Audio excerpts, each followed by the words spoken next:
You are you are at the INC Interneighborhood Cooperation Ballot Forum this morning. We're not going to do our normal business. We're dedicating the entire meeting to a debate, 4 debates. So if everyone is ready, I'm going to call the meeting to order. It's 9:01. We have a bit of an introduction here that I'm going to sort of read, and then I'll be introducing our moderator, Xochitl Gaytan. Xochitl, I hope I get your name pronounced correctly. And then Xochitl will lead the 4 debates. So I think that if no one has any objections, I'm calling the meeting to order.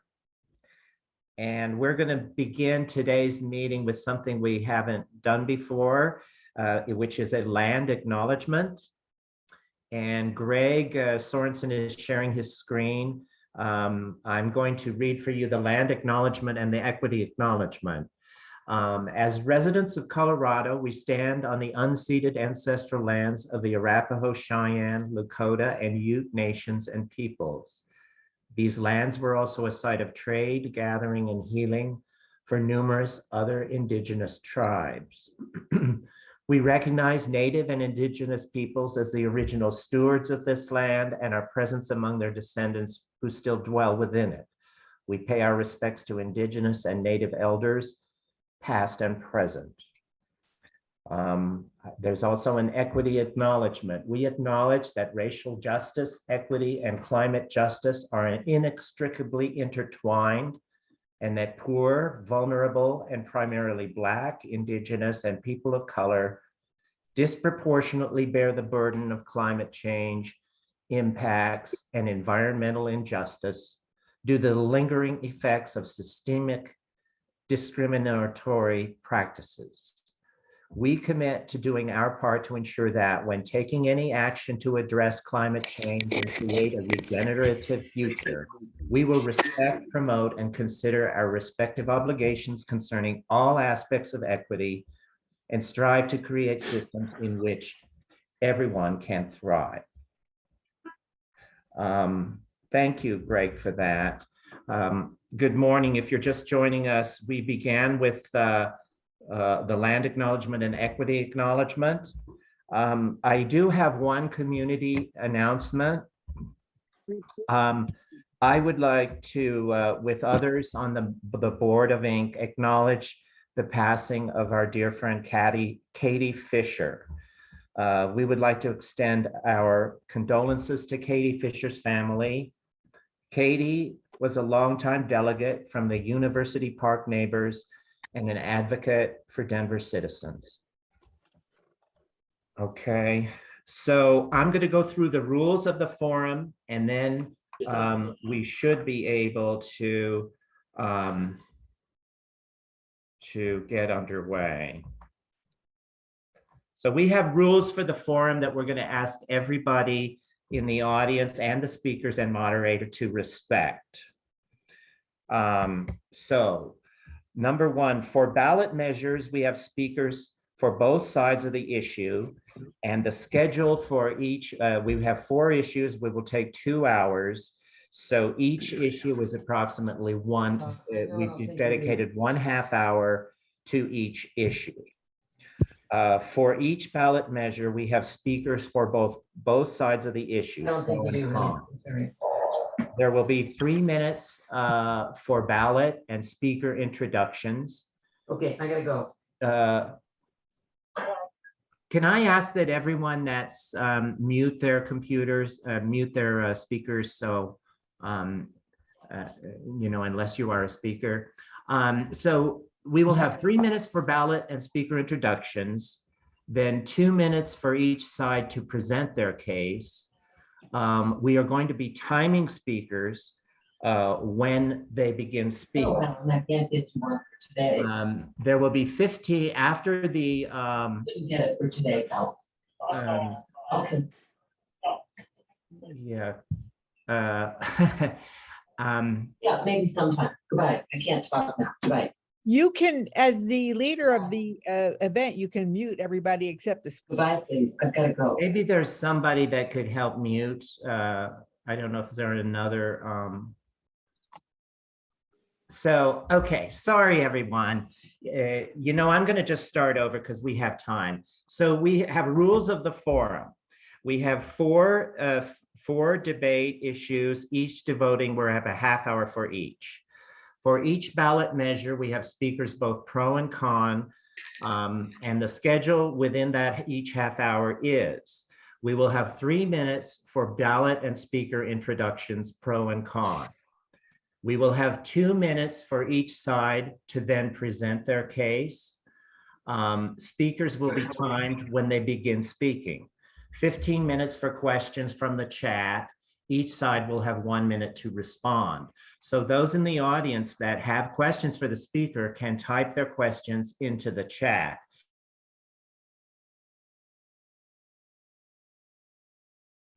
Sorry, I had to unmute. So everyone can type, in the audience can type questions into the chat, and we will select questions. The moderator will select questions for the speakers. So, feel free to put questions that you have in the chat. And then at the end of each period, there will be 2 minutes for each side to summarize their position. The second rule is for the forum, attendees agree to be respectful of the presenters and fellow attendees when writing questions in the chat.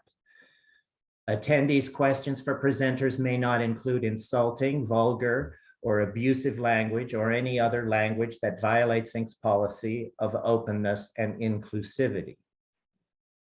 Questions for presenters must be relevant to the discussion topic. Anyone disrupting the meeting or submitting inappropriate questions, as determined by the presiding officer, shall be asked to come to order, and anyone who does not will be removed from the meeting. The host of the meeting or mediator reserves the right to discontinue the chat function if any of the above points has been violated. The chat will continue to be sent to the host or facilitator to monitor the questions and comments. When appropriate, these questions and comments will be relayed to all participants and the moderator. So, thank you very much. Those were the rules of the debate. Everybody, please follow that. So we're a little ahead of schedule today, but I think I'm going to go ahead. Xochitl, how are you doing? You are our moderator today. Good morning, Drew. Thank you for having me. Yes, I'm well, and thank you all for joining us. Please feel free to share the Zoom with your friends, neighbors, family, and have them log in right now before we get started. Great, great. So I'm going to read a little bit. We're very fortunate to have Xochitl as our moderator today. I'm going to read a bit of an introduction for Xochitl. I'm calling her Xochitl because it's a little hard for me to pronounce her exact name. Maybe she'll share that with us. But Xochitl Gaytan is the president of the Denver Public School Board of Education. She is the first naturalized immigrant woman to hold that position. She was elected to the board in November 2021, representing District 2 in Southwest Denver. The values of education and civic mindfulness were instilled by her Mexican immigrant parents. She has a Bachelor of Science degree in business management from Metropolitan State University of Denver. Xochitl's community leadership includes serving for 5 years with the Harvey Park Community Organization and being co-chair of the Colorado Latino Forum for several years.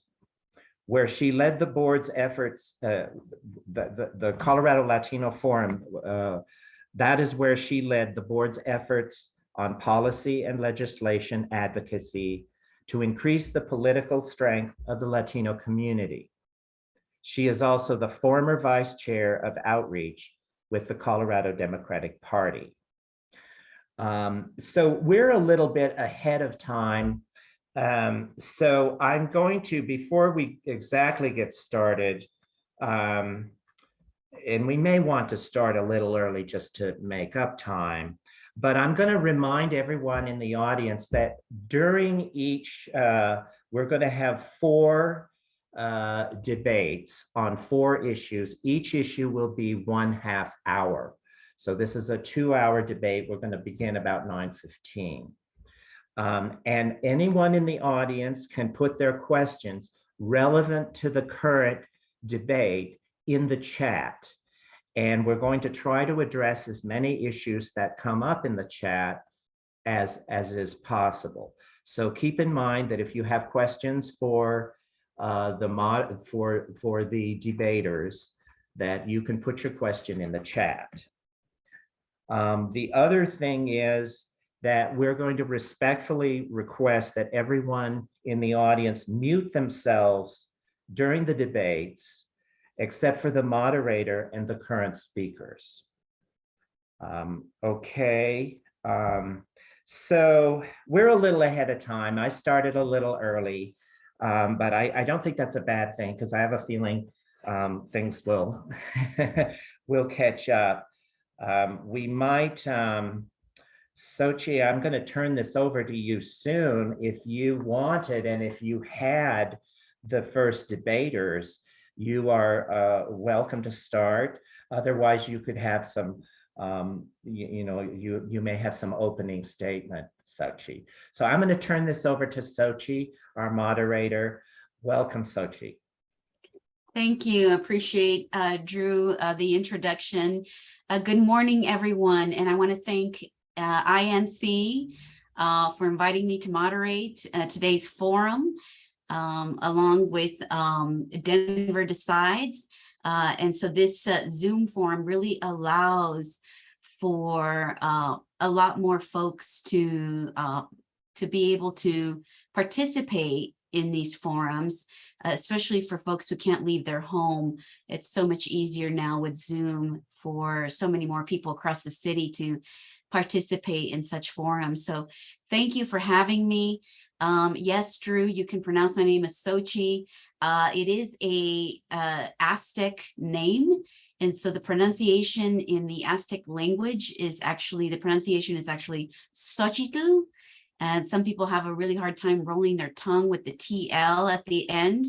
But if you can say that, Xochitl or Xochitl is fine with me. That's what my family calls me anyway. So thank you for that. I appreciate being here with all of you. I will help guide us in these conversations as we get through the 4 different ballot issues. And hopefully at the end of this forum, you all will have a better sense of how you will vote on these ballot issues.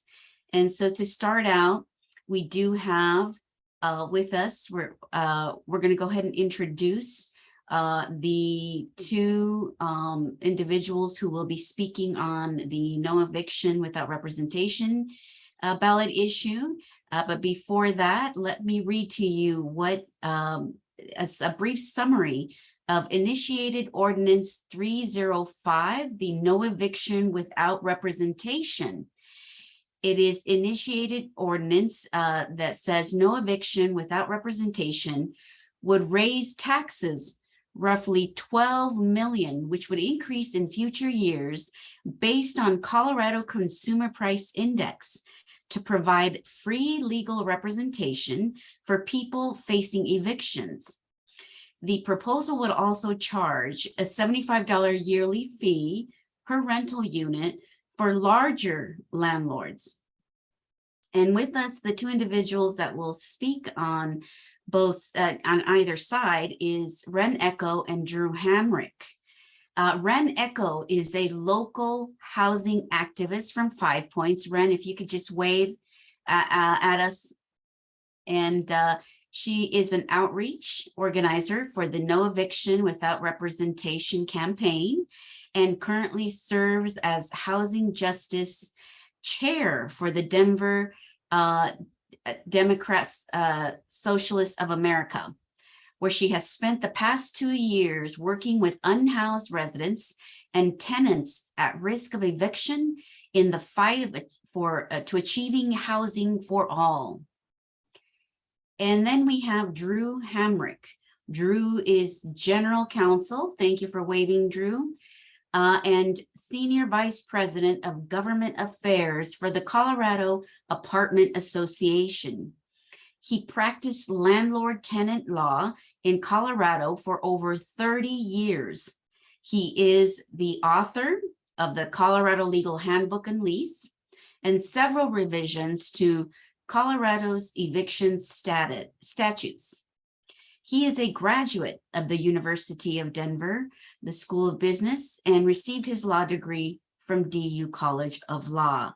So welcome to Wren and Drew. And right now, at this point in time, you all will listen to their opening presentations. As we're listening, please feel free to submit any questions in the chat, as we will have, with the assistance of Drew and Greg, we will be looking at the chat, looking out for any questions that you may have. We will start with Wren. Wren, if you can go ahead and unmute for me, and I will give you each 2 minutes, okay, to discuss your arguments for initiated ordinance 305. Starting now. Okay. So if you haven't heard, Denver every year evicts around 9,000 families out of their own homes. Most of them minorities, the vast majority of them simply for the supposed crime of falling on temporary financial hard times. Those people lose jobs, they lose health care, they often wind up with eviction records that make it more difficult to find housing, and a huge percentage of them become homeless. Eviction is a huge part of our housing crisis, and a significant number of people on the street got there by being evicted. Right now, this is treated as an automatic process in which less than 1% of tenants have legal representation, 75% don't even show up to court, and instead judges are passing them to automatic default judgment without even looking at the details of their case. That can't continue. That is wrong. This initiative would provide free, universal, full scope legal representation for anybody who is in that situation. It would inform them right at the beginning of the process that they have that right, and include some infrastructure to ensure that that program is being carried out responsibly to keep people in their homes, because it works. Currently, showing up with a lawyer, filing an answer raises your chances of staying in your home to 94%, as opposed to 32%, which is the flat rate if you don't. And in other cities where they've done this, it's worked very well. It's already been successful in San Francisco, New York, Philadelphia, Cleveland, all of which have seen their eviction rates shoot down significantly afterward. It's paid for by a $75 yearly fee paid by landlords, with an exemption for the smallest landlords, right? So ensuring really that the big real estate companies that are responsible for creating this problem in the first place 15 are seconds. also the ones responsible for paying to fix it. Also, unlike renters, they can afford it. Thank you, Wren. And as you hear, we do have Jane, a timer, who's going to be watching the time for us. She will give you a 15-second warning. And so if we have Drew, I've been calling you Drew. Is that okay? I see that your name's Andrew on the screen, but can I call you Drew? Oh, yeah, absolutely. I'm sorry. It's Okay. a nickname I've always had, and it does Okay. confuse people. That's all right. So Drew, you do have 2 minutes and you will get a 15-second warning starting now. Thank you. And thank you, Jane, for keeping me on track. So Initiative 305 will make living in Denver more expensive by putting a $12 million tax on housing. And that comes at a time that housing in Denver is absurdly expensive already. I'm going to speak to you as if you might think the policy issues behind this was a good idea, because I think people of goodwill can have different opinions on the policy aspects. But even if you do think this is a good policy idea, this is far too much money for the program being proposed. By placing a $75 tax on each rental unit and generating $12 million in funds, it's almost 10 times more money than this service would require. And that's primarily because there's far more units out there than most people suppose, and far fewer evictions than most people suppose. Denver averages about 800 eviction filings per month, which is about 9,000 per year. Most are settled in that 3-month eviction process. Less than 20% of those cases go to trial. If you paid $300 for each of those cases that go to trial, and $300 is the number that they've been using in San Francisco under their program, that's about $1.2 million per year rather than $12 million. And Denver already has a program through the Department of Housing Stability that provides representation for those people that make 80% or less of average area of income. And that program is fully supported with $1.1 million. So it's a program that exists and works for the people being served. Now, what's really problematic about this 15 proposal seconds. is it's so unfair to the poor because there's no means testing for people that pay the tax or for the people that get the benefit. You will end up in a situation where you have the poor paying more for housing for representation for the rich. Thank you. Okay, thank you. Thank you both. We do have a question in the chat, and so I will give you each 1 minute to respond to the question, and that is, how are larger landlords, who would be charged the $75 per rental unit as defined? Well, who would like to start? Go right ahead, Wren. Yeah, so basically, there's some details up to the city as to how this tax would be implemented, but the definition there's an exemption carve out for people who are renting out a portion of their own home, right? If you have a second bedroom or something, including even if you live in an apartment complex, right? If you are living in one of those units and then renting out the other ones, you would be exempt from that tax because obviously we're not trying to jeopardize anybody's housing situation. The whole point of it is to do the opposite of that. So. And now we'll give Drew an opportunity for 1 minute starting now. Yeah, there is no carve out for small landlords. This tax applies to someone that owns and rents a single family home. It applies to affordable housing. Denver Housing Authority will be subject to this tax. So whether you have 1,000 units or 1 unit, whether those are affordable units or very expensive unit, the tax will be paid by the resident in each and every one of those scenarios.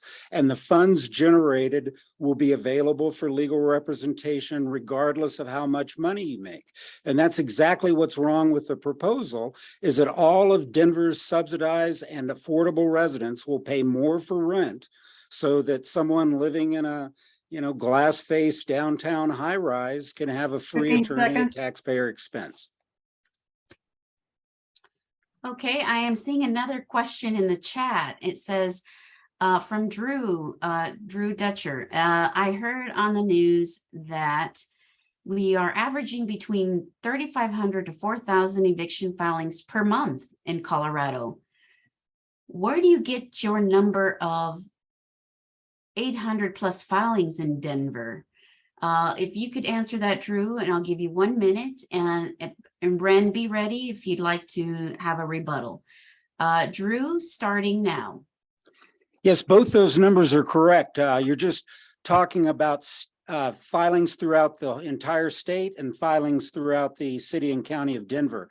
Throughout the entire state of Colorado, which is 5.8 million people, an average of 3,500 eviction lawsuits are filed each month. That's an incredibly stable and sticky number. We've analyzed that over 20 years, and even with more than 1 million person population growth, that number moves very little in good times or in bad. Now, within that number of about 3,500 on average being filed in the state, about 900 are filed per month in Denver, and that roughly tracks the population comparison 15 between the seconds. states. Thank you, Drew. And now we'll give Wren the opportunity for rebuttal. Wren, you have 1 minute starting now. Yeah, I mean, I'm not going to dispute those numbers. Actually, I agree with those. Those are accurate to the eviction rates that we've been seeing.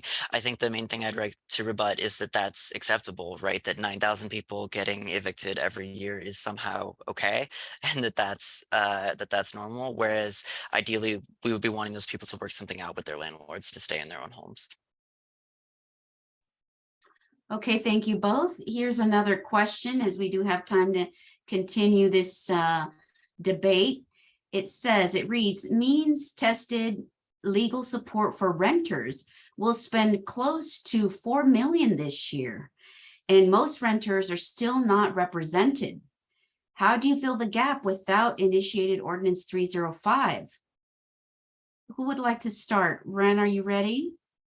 Sure. Yeah, I mean, it seems almost like this is more a question for Drew, but I'm happy to go to. That's correct. So this is the program that Drew was talking about earlier that the city passed last year. They have $4 million, and the representation rates have not gone up that significantly. We get eviction data in from the city, and we're still seeing more than 90% of tenants unrepresented, which suggests to us that it would take a lot more money than that to cover those costs. Thank you. Drew, would you like to respond?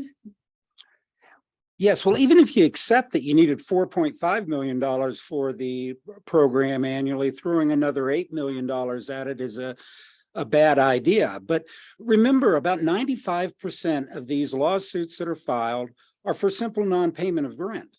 The legal issue is no more complex than can you pay the rent or not? So throwing money at rental assistance is far more effective than paying our citizens to sue each other in this case. The other issue you have to remember is that the eviction process runs about 3 months, and over 85% of those cases settle. Only about 15% of these cases result in the physical removal of the resident. The fact that there's many cases filed is 15 a seconds. function of the complexity of the process and the due process that we afford every resident in Denver County. Thank you both. And we have another question from Carla. Carla says, I went through the eviction process for only one tenant, over 20 years of owning the property. The tenant left town and I could not find her. Would this disappearance have delayed the eviction process under this new law? We'll go ahead and start with Drew, and then we will go to Wren. Drew, you have 1 minute.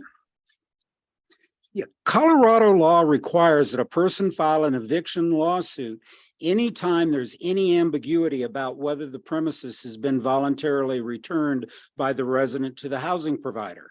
So there's lots and lots of situations in these 900 evictions a month where someone is evicting a left behind fish tank or water bed or vacuum in the closet. And that's the experience that you had. You had to go through the very expensive, very slow process only because someone left your residence under circumstances that it wasn't entirely clear they meant to give it back to you. Okay, and now Wren, you have 1 minute. Yeah, I mean, this wouldn't really impact that in any way, frankly. So, I mean, this is ensuring that tenants have a right to representation that they can then choose to take if they are engaging in that legal process. It doesn't force anybody to show up to court or force them to take a lawyer. So if the person isn't there anyway, the process would proceed the same way that it does now. Thank you both. And now from Jonathan. Jonathan says, we know that city council is able to modify ordinances after a measure passes. If we support a right to eviction representation, but are concerned the fee might raise too much money, can we not realistically expect that council will simply lower the fee in a year or two if the program is overfunded? We can go ahead and start with Wren if you're ready. Sure, yeah. So I mean, I don't know enough about exactly what city council's powers are and aren't to modify this, but I think there's program infrastructure built into this initiative that allows those fees to be used for wraparound services if there's more money. So ensuring that that program is being used to keep people in their homes through other measures, possibly like Drew said, through rental assistance or things like that. It's also, this is the number is based on the amount that we estimated it would take to provide legal representation for everybody actually being evicted. So ideally, if everybody is using that service, it would take that amount of money. But yeah, council has powers to modify that. So if they were to alter it afterward to fall more in line with the amount that was being used, I think that would make sense. And now, Drew, you have 1 minute. Yeah, you've highlighted exactly one of the problems with this proposal is that it takes the power over this program out of the hands of the city council and creates a new board of paid directors to administer the program. So one of the objections that the city has to this program is precisely that we lose all normal governmental controls over it. And I'd also just suggest to you that the premise of passing a bad and flawed law in the hopes that in the future it might be fixed is just not the way to approach it. You put together a proposal that's right in the first place and start with a good law rather than rely on a process to fix it later. And we'll move on to the next chat, the next question in the chat coming from Bruce. He asks, how would this measure pay the rent? And Drew, would you like to start? Well, it wouldn't. And that's exactly one of my points is that if we want to help people in financial trouble, the way to do that is by providing assistance to help people make their rent payment. And there's lots of programs out there that does just that. During the virus experience, more than $400 million federal dollars was allocated to Colorado for that purpose. But this measure does absolutely nothing to solve the underlying problem of when somebody gets in a position that they can't meet their monthly expenses, whether it be rent, groceries, transportation, or any other. And now, Wren, if you'd like to respond, you have 1 minute. Sure. So what this does exactly is make it so that if you can't pay the rent, it doesn't become a catastrophic thing that destroys your entire life. It also allows people to work out these negotiations with their landlords so they will pay their back debt over time while remaining in their homes, right? So statistically, again, showing up with a lawyer increases your chances of staying in your home significantly. And we know that that is already a situation that a lot of people are in because the rent is already skyrocketing significantly for the past couple of years. So what this does would just make it so that if they can't pay their rent, that doesn't have this huge impact on them. And instead, they're going to be able to keep living their lives and paying their debts and staying in their house, rather than otherwise becoming homeless in a lot of cases. Great, thank you. We have another, a couple of questions coming in the chat from Bob. Bob says, is there a sunset provision in the ordinance? And the next question is, what happens if it's not something needed in 10 years? And so we have two questions. If which one of you is ready to answer, Bob? Shall we start with Drew? I can certainly take that. No, there's no sunset provision in the ordinance. And in fact, there's an escalation. It has a clause that says that each and every year, the amount allocated must go up by the increase in CPI index. So this would become a fund that's too big in the first place. It does nothing but get bigger over time. Thank you. And now, Wren, you have 1 minute. First of all, I mean, the idea that it's too big in the first place is ridiculous. Again, this is what it would cost to provide representation for everybody, which is the goal.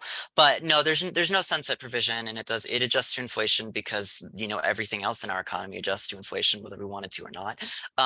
So no, I mean, I think this is going to be continued to be needed as long as our economy continues to operate the way that it does, and as long as our rental market continues to operate the way that it does. I would love to see a future in which it's not needed, but that would require, frankly, like radical change to our housing system that we're certainly unlikely to see within the next 10 years.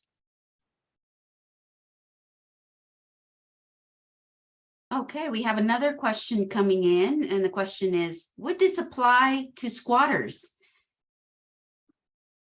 I won't finish the rest of it, but you get the question. Would this apply to squatters?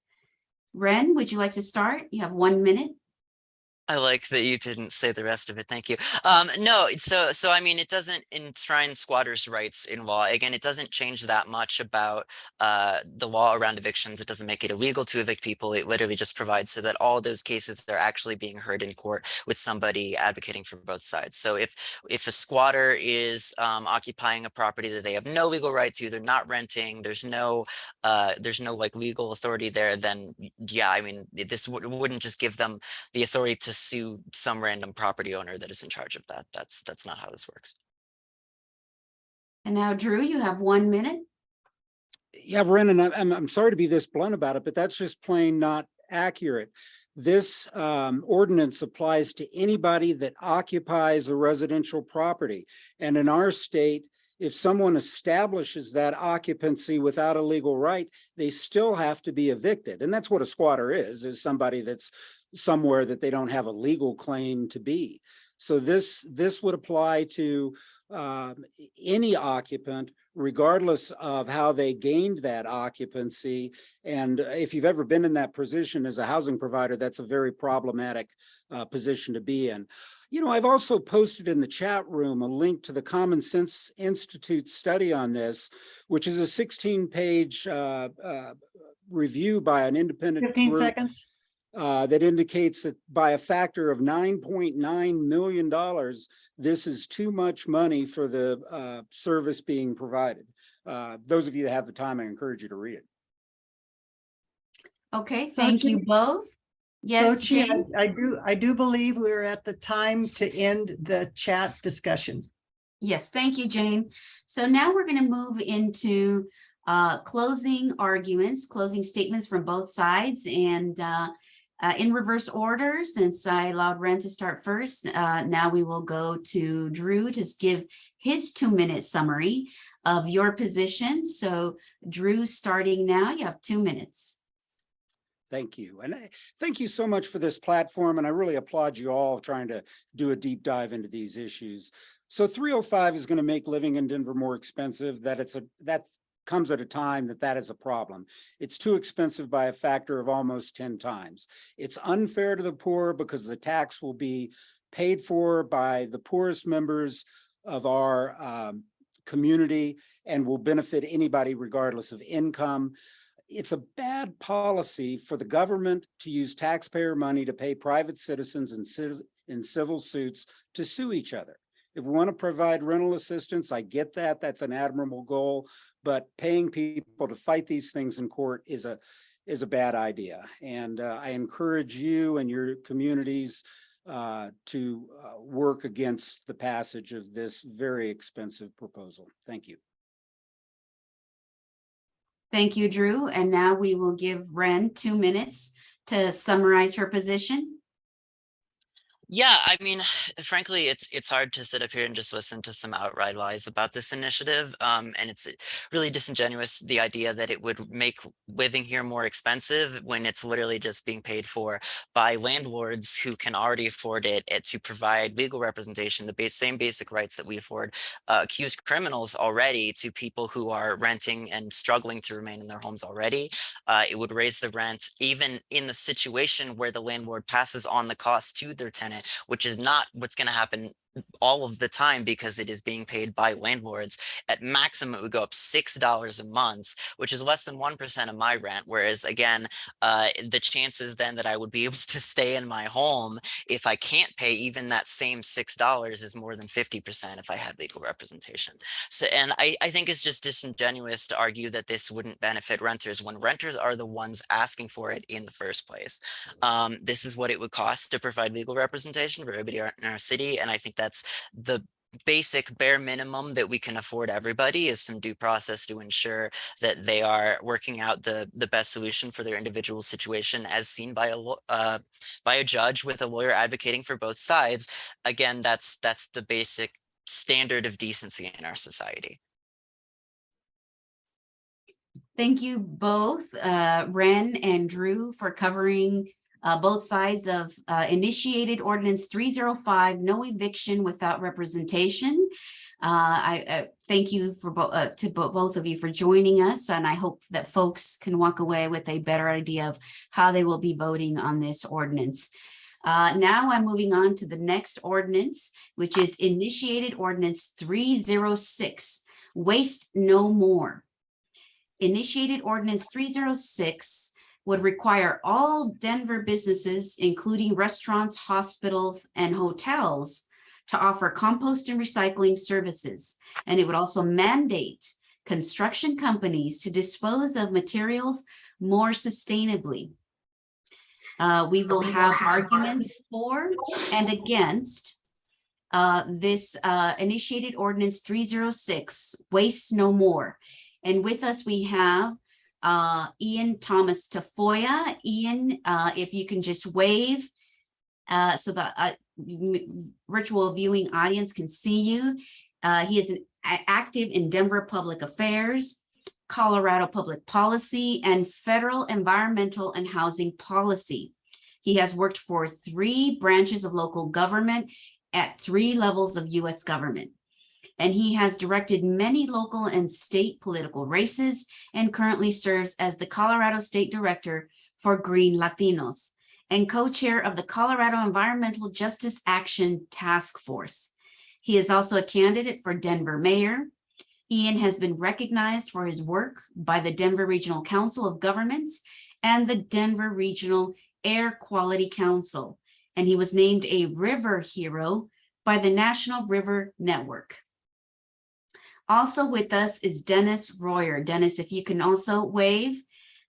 Dennis is the former deputy manager of Public Works for Denver, where he oversaw the installation of single stream recycling, which he later also initiated as Chief of Public Works and Transportation and as Public Works Commissioner for Boston. He is a former city traffic engineer for Denver, and he worked with the Air Quality Control Commission, the DRCOG, the CDOT, and others to eliminate Denver area's embarrassment, the brown cloud, proving that EPA air quality standards could be achieved at high altitude. He has also worked for 2 national consulting firms in Washington, D.C. And said, thank you both gentlemen, I appreciate you coming in and discussing both sides of this issue, initiated ordinance 306. We will go ahead and allow for 2 minutes for each of you to present your opening statement. We'll start with Ean. Ean, if you will hear Jane give you a 15-second warning, starting now.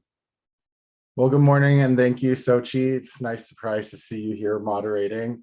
And Dennis, every time I get to hear about your background, you've done even more stuff. I can't wait to have a coffee after all this. We had a chance to debate just a couple of days ago on Denver Channel 8. But as you know, my name is Ean Thomas Tafoya. I'm a co-author and co-campaign director of Initiative 306, also known as Waste No More Denver, and a candidate for Denver mayor. I have been to INC many times over the last 2 years as we've brought forward these solutions for managing our waste and taking climate action in Denver. Vote yes on 306 by November 8th. Waste No More Denver is a people's initiative to ensure everyone in Denver can recycle and compost no matter where they live, work, or play. Brought to you by the hard work of hundreds of volunteers who collected thousands of signatures during COVID. Frontline volunteers for a better future. Our problem? Climate crisis. According to the Denver Climate Action Sustainability and Resiliency Office, waste accounts for over 20% of our city's carbon emissions each year. And additionally, 82% of that waste comes from the commercial sector targeted by this law. Denver currently does not require businesses, apartments, or the construction industry to compost or recycle, though our city's solid waste master plan and many other city plans call for these practices to be enacted. Our region is sending valuable materials to be buried in landfills instead of being reused in local manufacturing. The good thing is, our community has the solution, Initiative 306, which will require education of the people and businesses and a phased-in approach of requiring commercial waste diversion from apartments, restaurants, food trucks, hotels, venues, and festivals, beginning with the largest businesses first. Vote yes on 306 by November 10 8th. seconds. Learn more and take action to win at wastenommoredenver.org. Thank you, Ian. And now we will give Dennis his 2 minutes for opening statements. Dennis, starting now. Thank you very much for having me today. I appreciate it very much. As you can tell from my background, I consider myself an environmentalist, and I have worked to accomplish a number of environmental issues. My goal here is to point out some significant weaknesses I think there are in this particular ordinance. In reality, I have to say, where have these people been for the last 10 years? Okay, we had a strong economy, low interest rate, low inflation, which would have encouraged investment by the private sector, which is what's going to be necessary on a significant level to implement this ordinance. Okay, the current economy, we're at a 40-year high in inflation, interest rates are climbing and haven't even peaked yet. The supply chain problems are adding to delays and costs. Grocery prices are up 20% and still climbing and affecting all the average consumers throughout the metro area. Gas prices were artificially inflated in this past year, as we saw. That was to gain additional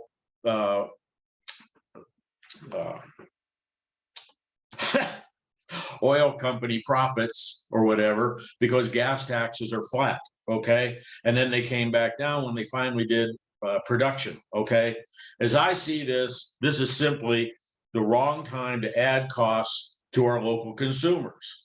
Okay, this program doesn't really accomplish that much. Okay, per EPA, methane is only 50% of the landfill gas. Okay, this only affects Denver, which is approximately 1/3 of the metro area population. Okay, this proposal is only an incremental reduction in methane generated. Their position is you got to start somewhere. The cost will definitely be passed on to the businesses and the average consumer.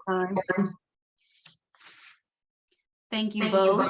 I don't see currently any questions in the chat. And so what I will do is ask that you ask each other a question, and then we will give an opportunity for rebuttal. Would either of you like to kick us off with a question? I'd be happy to start.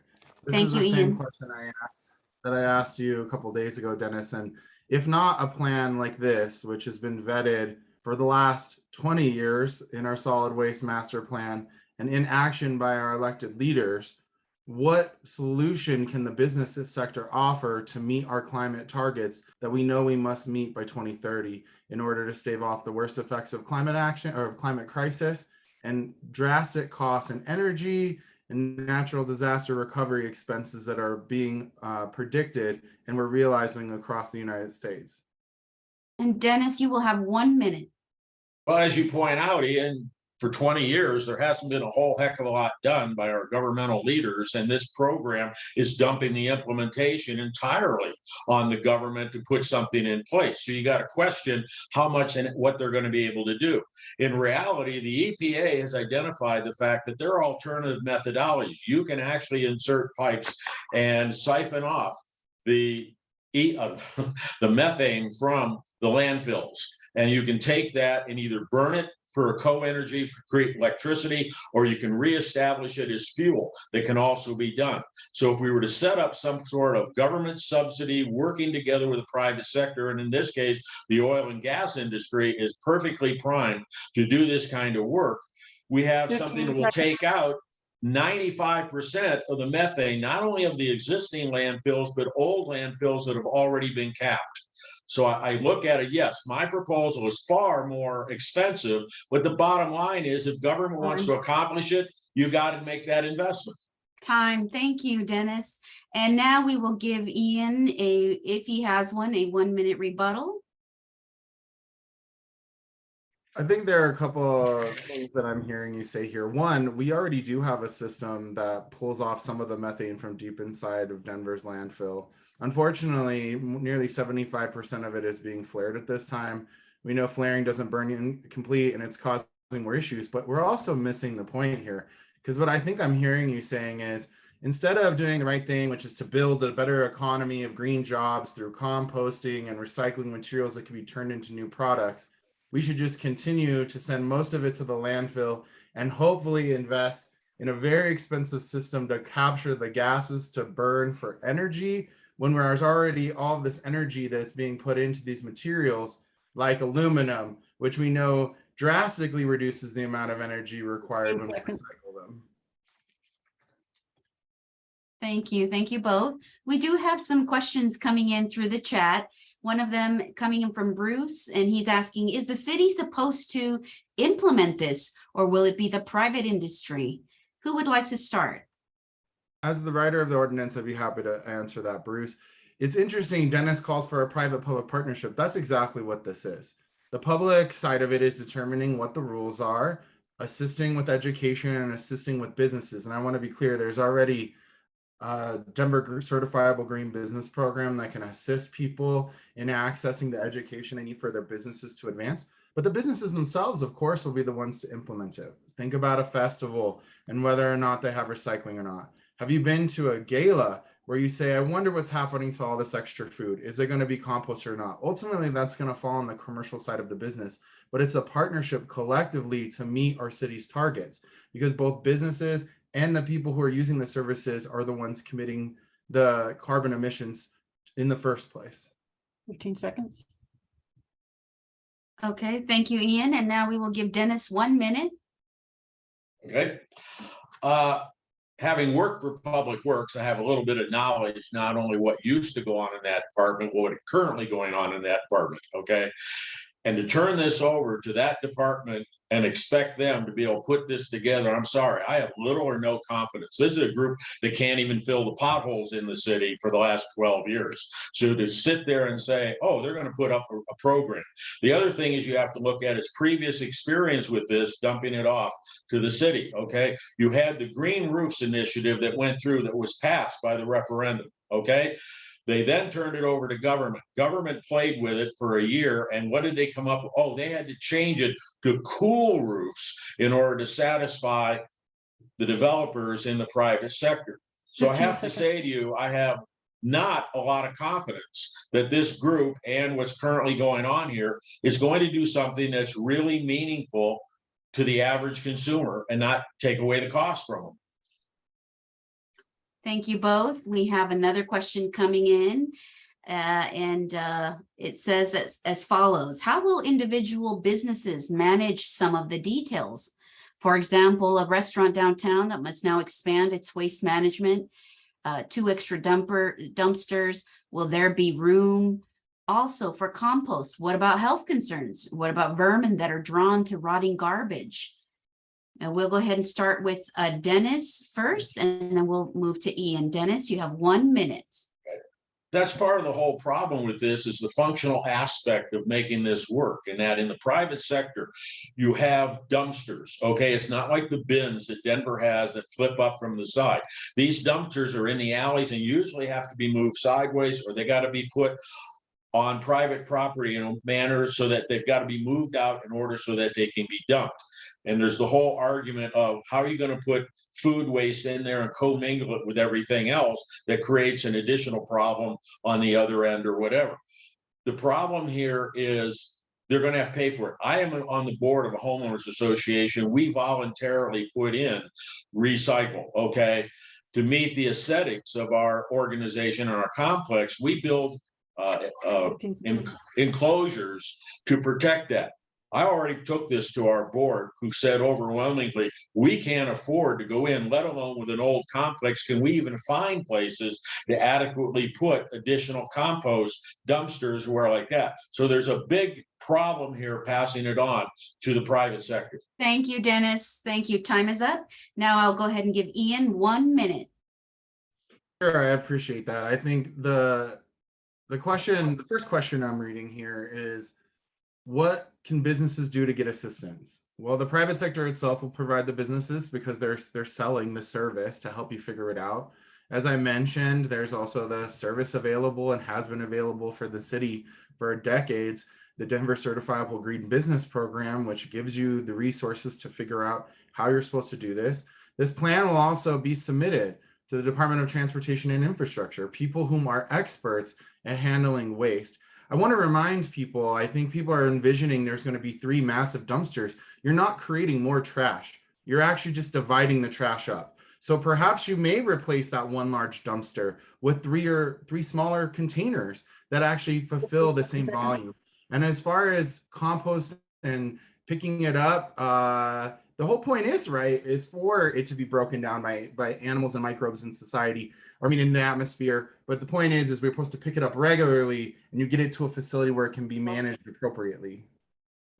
Thank you both. And we have another question in the chat I'd like to share, and it reads, composting is the simplest service private businesses can implement to affect landfill diversion rates, yet most businesses are not doing it.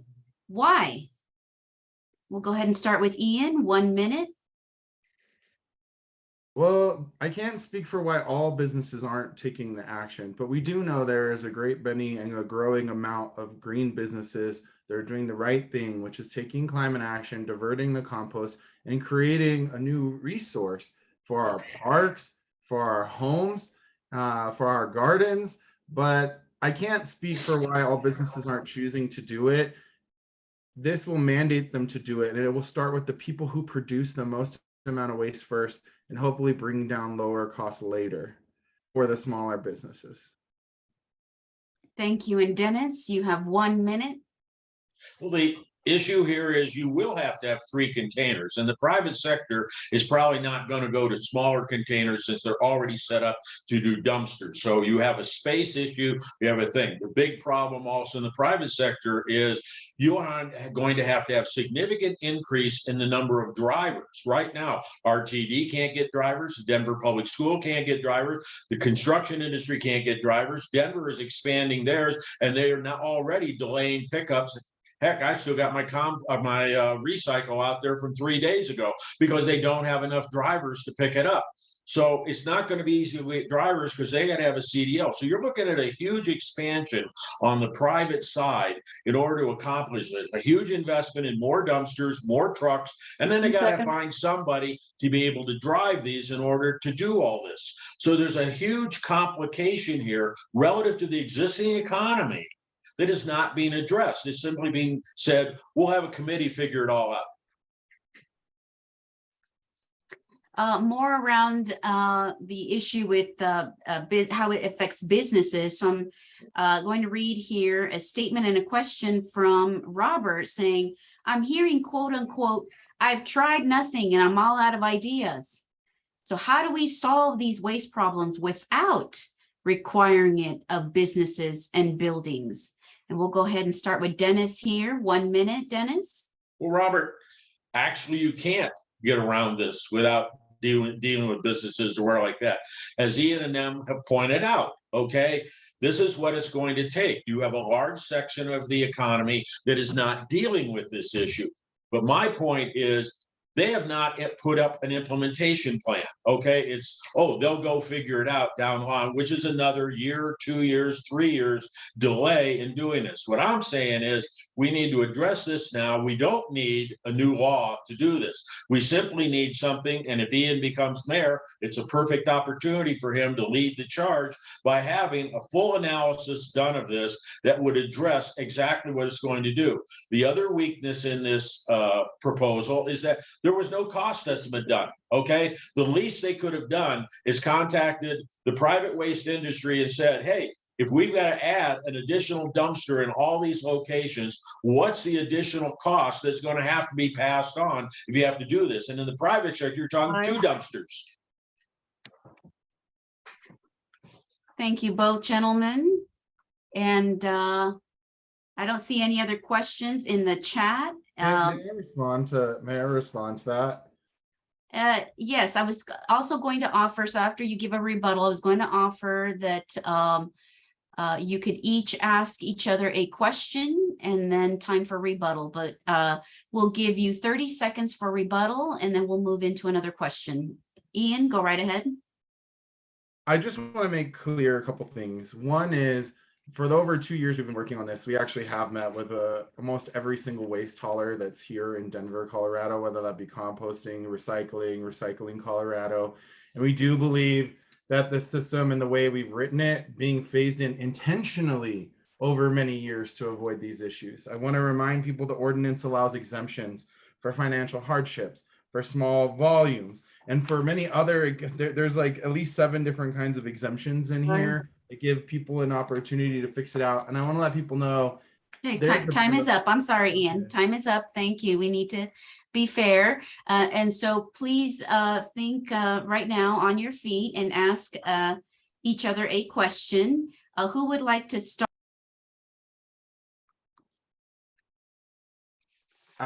Well, I ask think- each other a question. Dennis, would you like to start?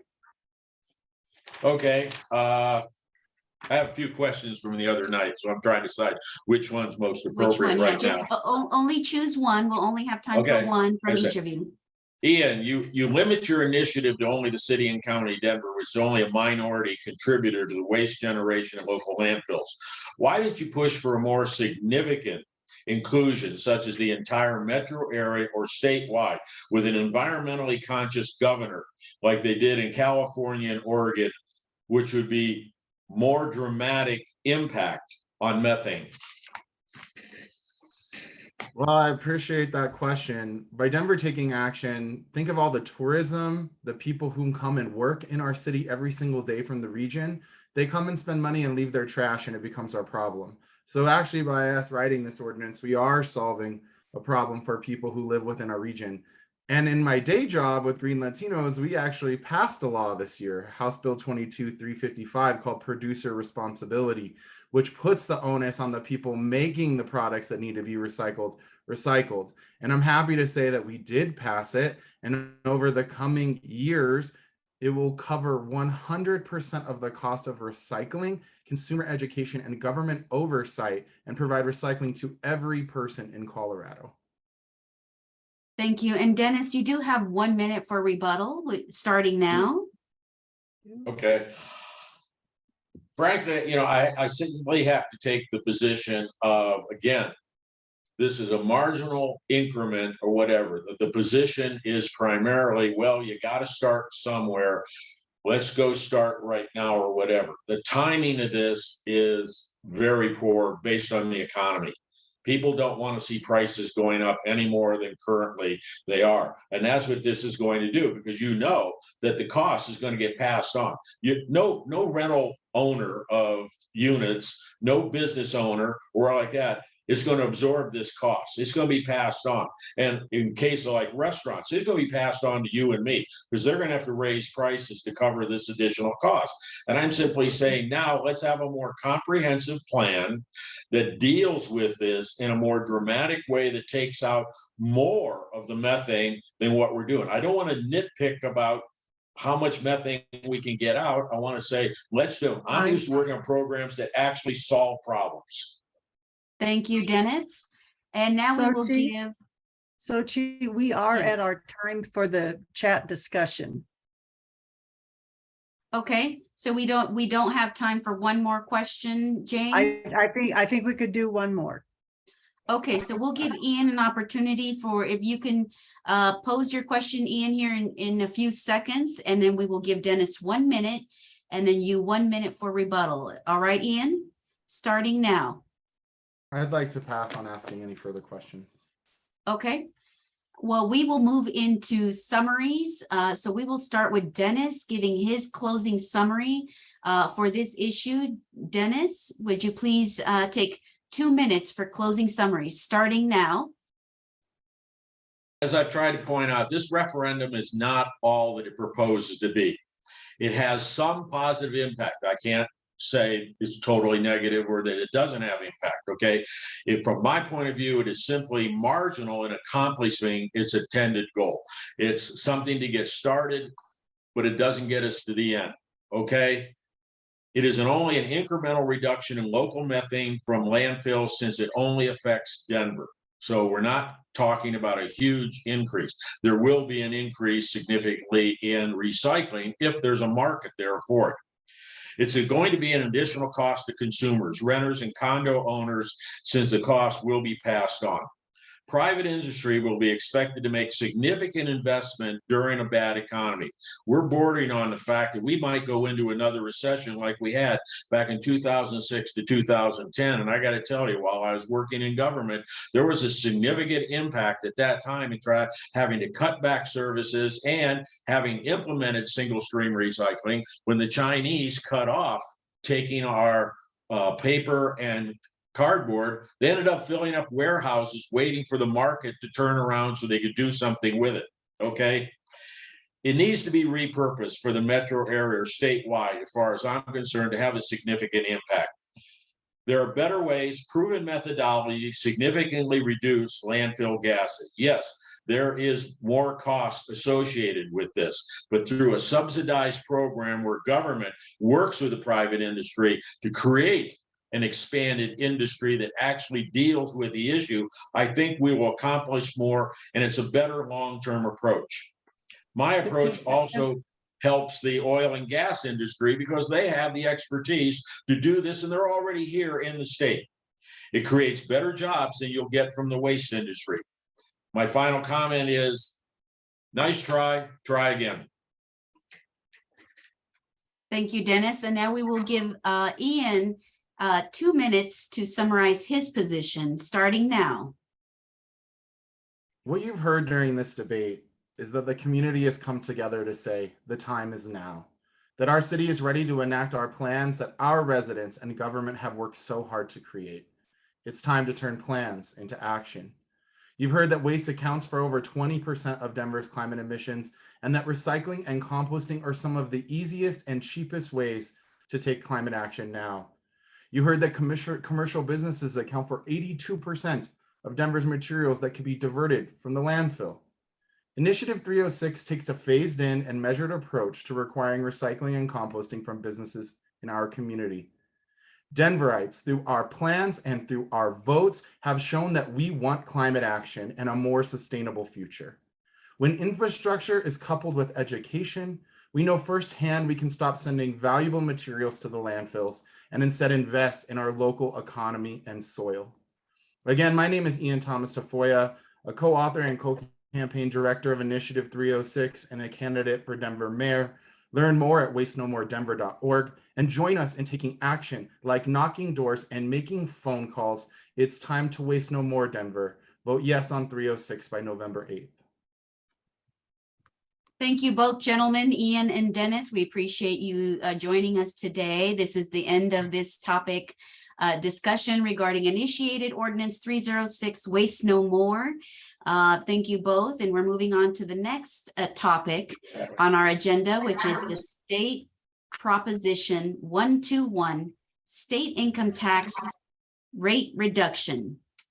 Let me read a brief summary. Which states state proposition 121 would reduce the state income tax rate from 4.55% to 4.40% for tax years commencing on or after January 1, 2022. Ben Murray will present arguments for the proposition, and State Senator Chris Hansen against. And so with us, we have Ben Murray. Ben, if you can just wave. There you are, Ben. Thank you. He serves as an Independence Institute's Fiscal Policy Center Director, working to promote fiscal responsibility in Colorado government and to defend the taxpayers' Bill of Rights. He has published multiple reports on Colorado tax and economic policy, including his most recent report, Tax Expenditure Modifications 2019 to 2022, Governor Polis's Record on Special Interest Tax Benefits. He is regularly published in state and national outlets. And before joining Independence Institute, Mr. Murray served as a public policy aide in the United States Senate for 7 years. During his time there, he played a role in passing major legislation, including the 2017 Tax Cuts and Jobs Act and the 2020 CARES Act. And now with us, we also have Senator Chris Hansen. If you can just please wave. Thank you. He represents Senate District 31 in the Colorado State Senate. He specializes in environment and energy economics. He currently serves as vice chair of the Joint Budget Committee and chair of the Senate Appropriations Committee. Dr. Hansen holds a BSc in nuclear engineering from Kansas State University, a graduate diploma of civil engineering from the University of Witwatersrand, if I'm pronouncing that correctly, South Africa, a Master of Science in Engineering Systems from MIT, a PhD in Economic Geography from Oxford University. He is also the co-founder and director at the Colorado Energy and Water Institute and founder of the Colorado Science and Engineering Policy Fellowship. And so welcome and thank you both, gentlemen, for being with us today. At this point, I will allow for 2 minutes each for you to present your arguments for and against State Proposition 121. We will begin first with Ben. Ben, if you can go right ahead, and we will allow for 2 minutes starting now. Thank you, and thank you, Inc., for hosting this forum. Chris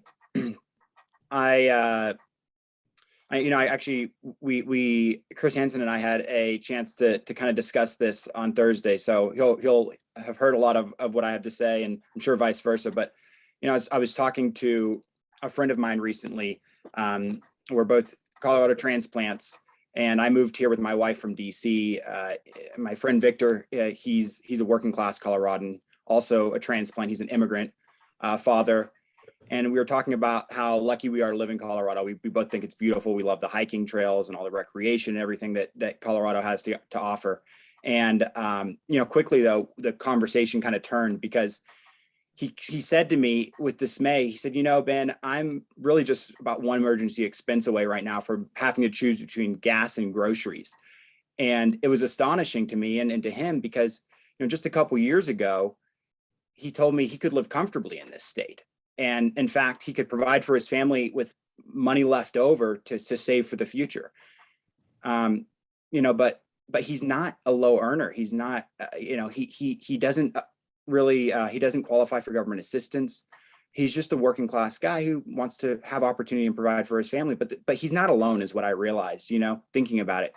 A recent congressional study shows that the prices in general have risen over 15% in Colorado since the start of last year. The typical Colorado family who earns $72,000 a year at the start of 2021 would need to earn over $80,000 today just to keep up. But there is hope. This year, citizens have put Proposition 121 on the ballot. The measure gives Colorado taxpayers the opportunity to vote themselves a modest 0.15% income tax cut. It would save the average taxpayer $120 a year, and it wouldn't require cutting the state budget because the state is experiencing multi-billion-dollar surpluses. It's a win-win for Colorado. Now we will allow for Chris to give his 2-minute opening statements. And as you hear, Jane will give you a 15-second warning before your time is up. Chris, go right ahead. All right, great. I really appreciate the invitation to be here today. Thank you to INC for hosting this important discussion on the ballot initiatives. 121 to me is one of the very easiest choices on our entire ballot.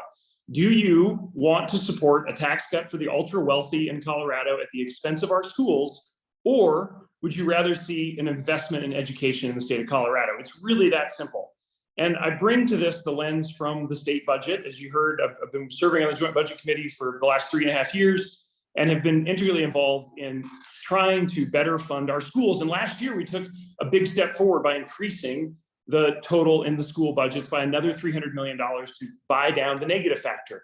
Why is that important? Well, because 121 is essentially a program to give millionaires tens of thousands of dollars in tax cuts and working class families $50. So I think it's kind of surprising to me that Ben decided to start today by talking about a working class family, because Prop 121, the income tax change that will be permanent and take about $500 million over the long term out of the state budget, it's going to hurt working class families. Think of it this way. The family he describes is going to get $50, $75, $85 a year in tax breaks. while folks making more than $1 million are going to get $7,000, $10,000, $15,000 a year in tax breaks. But of course, what happens to those working class families is that as we have to reduce other areas of the budget, including schools, they have less money in the school system for which they send their kids. Is that a savings? Absolutely not. This is going to hurt working class families in a very serious way. It's deeply regressive, deeply inequitable, and the small amount they're going to get in their paycheck back because of this proposition is going to be way overcome by the cut in services that they're going to experience because of cuts in the state budget. This is a terrible idea, and it only helps the super rich in the state of Colorado. Please vote no on Prop 121. Thank you both, gentlemen. And at this point in time, I will be looking at the chat for any questions coming in from those of us in the Zoom. I don't see any at this point. So what I will allow each of you to ask each other a question. I'm sorry, I spoke too soon. It looks like we do have one question coming in from Jonathan. So let me ask this question, and then if there is no others, you will be allotted time to ask each other a question with a 1-minute rebuttal from each of you. So first off, Jonathan is sharing in the chat, inflation is real, but the primary factors of inflation are first housing costs, then energy, and Colorado already has one of the lowest effective property taxes in the nation. So why would we lower income tax, primarily benefiting the wealthy, instead of working to reduce housing or gas costs? And so we will go ahead and start with Chris first, allowing you for 1 minute, and then we will go back to Ben. Chris, 1 minute. Yeah, thanks. I mean, this is a great question, and inflation is absolutely real. In fact, it's one of the major things that's going to cause us big problems in the state budget and challenge our ability to properly fund the schools. Because of the Taxpayer Bill of Rights, or TABOR, we have a 12-month lag factor in the amount of revenue we're able to retain versus the rate of inflation. So put it in simple math, inflation last year was about 3%. This year, it's just shy of 10. 10 minus 3 is 7. That's $1.5 billion that our budget's going to be short. And as we look to the future, when we don't have TABOR refunds, which, by the way, historically is 8 out of 10 years, we typically don't have any refunds. That's where Prop 121 is going to have a huge impact on the state budget, and therefore things like education and higher education budgets. So that's why this is a huge mistake. Inflation is real, and the last thing we need to do is cut services at a time when working families need those services. So that's why Prop 121 is a huge mistake and only benefits the wealthy. Thank you, Chris. And now we'll go to Ben. You have 1 minute, Ben. Yeah, Jonathan, thanks for the question. So at the time that Colorado's need help, Proposition 121 would be just the lifeline for them. Big part of the reason why is because the state is experiencing multi-billion-dollar surpluses. That means that this tax cut won't eat into the state budget at all. Zero. Absolutely no impact on the state budget. It's deceitful, it's wrong, it's misleading to say that it would. Now, that it is possible, and Chris Hansen will probably point this out later, that sometime 3 or more years out from now, it could impact the state budget a small amount. We don't know that. Economists right now say, as far as we can see, this will not impact the state budget. But the reason why inflation is important when it comes to 121 is because if you have to wait until you get your refund, maybe a year or more after you get that paycheck to get the money back that the state has to give back because of the surplus, if you have to wait that long, when you have 8 and 9% inflation, that money is eroding away in value while you don't have it. It would give you a lifeline now by letting you keep more money from every paycheck right now, instead of waiting a year or more to get it back in your refund when it's worth a lot less, right? And this won't touch the state budget at all. Thank you both. And now I'm not seeing any questions in the chat, so I'm going to allow for both of you to ask each other a question. We will go ahead and start with Ben. Ben, if you could address Chris with a question, allow him for 1 minute to respond, and then you will have a 1 minute rebuttal. Go right ahead, Ben. Sure, thank you. Chris, we talked about this a bit yesterday, but I'm actually still curious, or not yesterday, Thursday, but I'm still curious for your answer. You know, Jonathan just brought up gas as one of the things that's really causing people to struggle with high prices, right? So during the pandemic, the legislature increased fees on Coloradans by billions of dollars at a time when state revenue was already reaching historic highs. And also the state was getting billions of dollars in federal stimulus. And in fact, the year before, Coloradans passed a measure saying, hey, if you're going to pass new fees, we want you to ask us our permission. And what the legislature did, and you were on this bill, is the legislature said, well, we're going to use legal gimmicks and loopholes so we can impose billions of dollars in new fees on Coloradans without their consent. One of those fees, so the biggest of these was Senate Bill 21-260. And one of those fees was the gas fee that's going to increase gas prices on Coloradans. You supported that bill. You supported increasing gas prices for Coloradans. But this year, you supported legislation that actually reversed that gas fee temporarily. So what made you decide earlier this year that Coloradans needed that break from government fees that you voted on? Well, Ben, I'm very happy to answer that question, but I thought we were debating Senate Bill or Proposition 121. But if you want to re-debate Senate Bill 260, which the legislature delivered to help fix the roads and increase transportation options in the state, happy to talk about it, because I think the voters were very clear that they would like the roads fixed, that they would like to have good transportation systems. And that's exactly what we did in Senate Bill 260. We carefully followed the law. You can call it tricks and gimmicks if you want, but the Independence Institute basically had no solution. You just want to cut taxes and not provide services that the people count on. And that's very clear from this debate. So, and I really would like to stay away from name calling. You've already called me deceitful, which I find a little bit offensive given my track record of public service. But if that's the direction you want to go, that's fine. We did a temporary decrease of those fees to provide some immediate relief, and it's going to last for the duration of this year. And we'll reevaluate that next year. I think it was the right move to make, but we also made a commitment to make sure we have good transportation in the state. And there's nothing deceitful about that. We told the voters exactly what we were doing and delivered on that promise. Ben, you will have 1 minute for rebuttal starting now. Oh, sure. Well, I think that Chris Hansen made my point on 121. That's why this was relevant. He agrees that now is a time when Coloradans do need relief. He agreed when he voted to delay the fees that he created. I think Coloradans could use a little bit more relief. Now we're talking about less than 1% of total state revenue that would be reduced. But again, that's part of state revenue that the state can't keep anyways because they're getting multi-billion-dollar surpluses. So it wouldn't touch the state budget. It would provide immediate relief from inflation. I think it's a good thing. And if at some future time, this actually does start to eat into the state budget, then the legislature can always put a tax increase on the ballot and come back and say, hey, this is actually starting to affect the budget now. Let us keep that money again. But for now, it would provide temporary relief that Coloradans desperately need. Okay, thank you both. I do have a question here in the chat that I'd like to present to the both of you. We'll start with Ben. So Ben, you will have 1 minute, and then we'll move to Chris to allow him 1 minute. The question is, what do you think the primary functions of state government are? And how should those functions be paid for? Ben, you have 1 minute. Well, that's an easy question. I mean, obviously I could go on and on and on. I think government's a good thing. I think we need government. I think government should provide essential services. Nobody's talking about cutting government here. Fortunately, we wouldn't need to with this measure.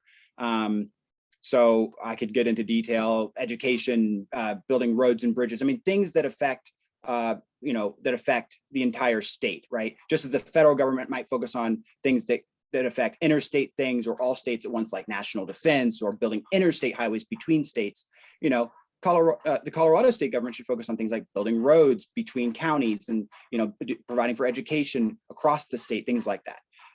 But fortunately, this measure wouldn't cut into any of that. Again, the state is experiencing 5 consecutive years of multi-billion-dollar surpluses. So we wouldn't really have to look at that with this measure.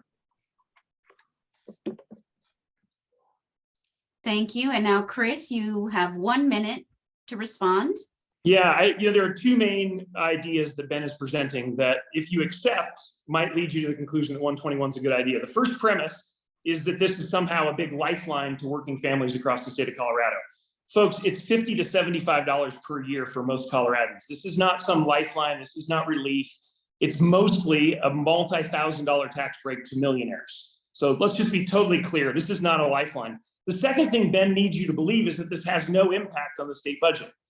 I've got the time series in front of me right here, the historical data from 2010 to the full decade of 2010s.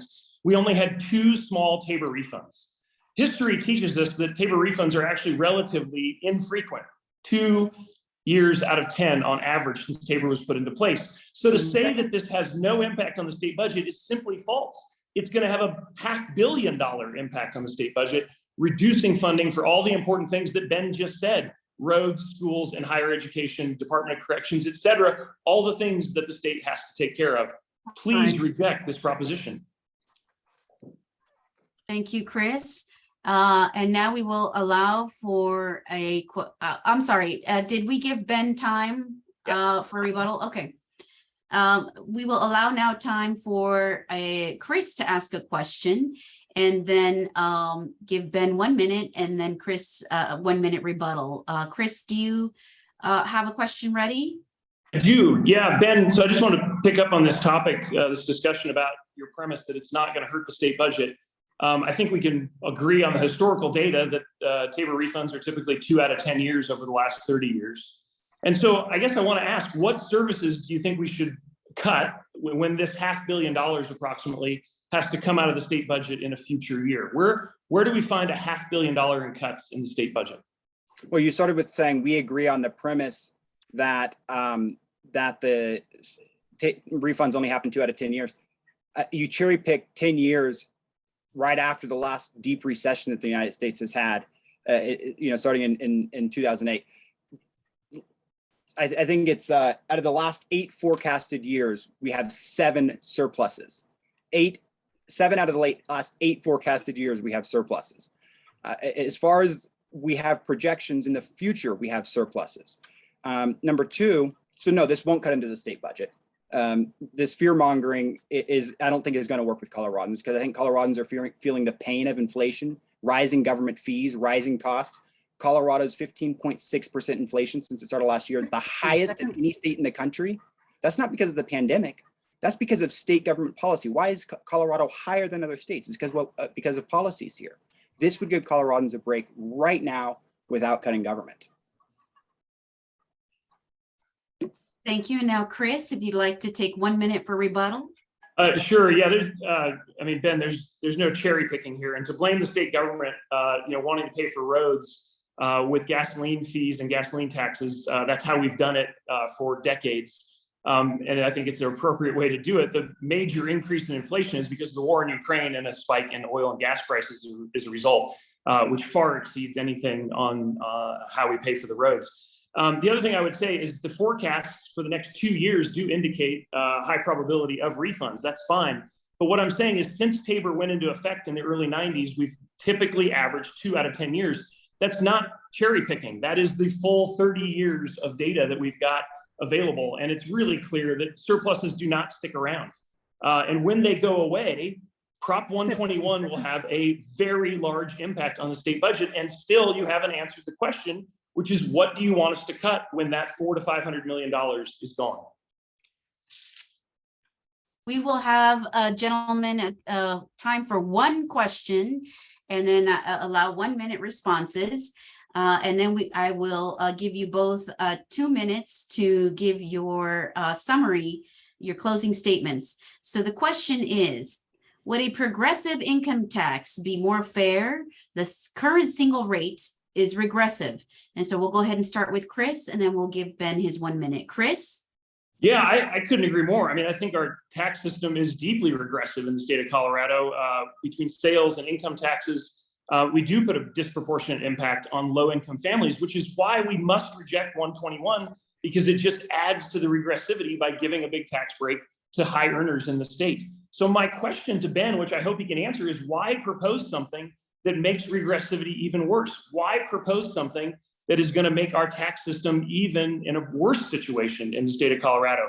It just doesn't make sense. And of course, those same families are going to eventually see these cuts in their classrooms where they send their kids, in the tuition they have to pay when those sons and daughters go off to our universities. It just doesn't make sense to make this change. It's going to be such a small amount for working families as to be almost non-existent, but the tens of thousands of dollars millionaires are going to get, that just doesn't make any sense. It's going to drive these deep cuts in important services that the state provides. So again, please reject this proposition. Thank you, Chris. And now we will allow for Ben to have 1 minute. Go right ahead. something that might be surprising to you is actually that our flat income tax rate is progressive. You could look at state tax data and you'd see that. But so, you know, I think I was thinking about Chris and my conversation on Thursday since then, and you know, it occurred to me, like I'm one of those people who's just going to get that $60, $70 tax cut from this, and I was kind of reflecting on what Chris said about, you know, somebody earning $1 million a year, getting, you know, thousands of dollars back. Obviously, it's a flat rate, so it's proportional. So they'd be getting the same proportionate to what I paid in taxes, right? So it's fair from that sense. But I realized that what this argument does is it tries to appeal to my envy. It tries to say, Ben, you need to give up your $70 because number one, you know, we could do a lot better job as government spending that for you than if you were spending it on your own family. But number two, it says, you know, Ben, give up your $70 so that you can stick it to that rich guy who's going to get a lot more than you. And, you know, frankly, I'd really just like the $70. I think I do a lot better job spending that money for myself, and giving myself that break. Thank you, Ben. Thank you.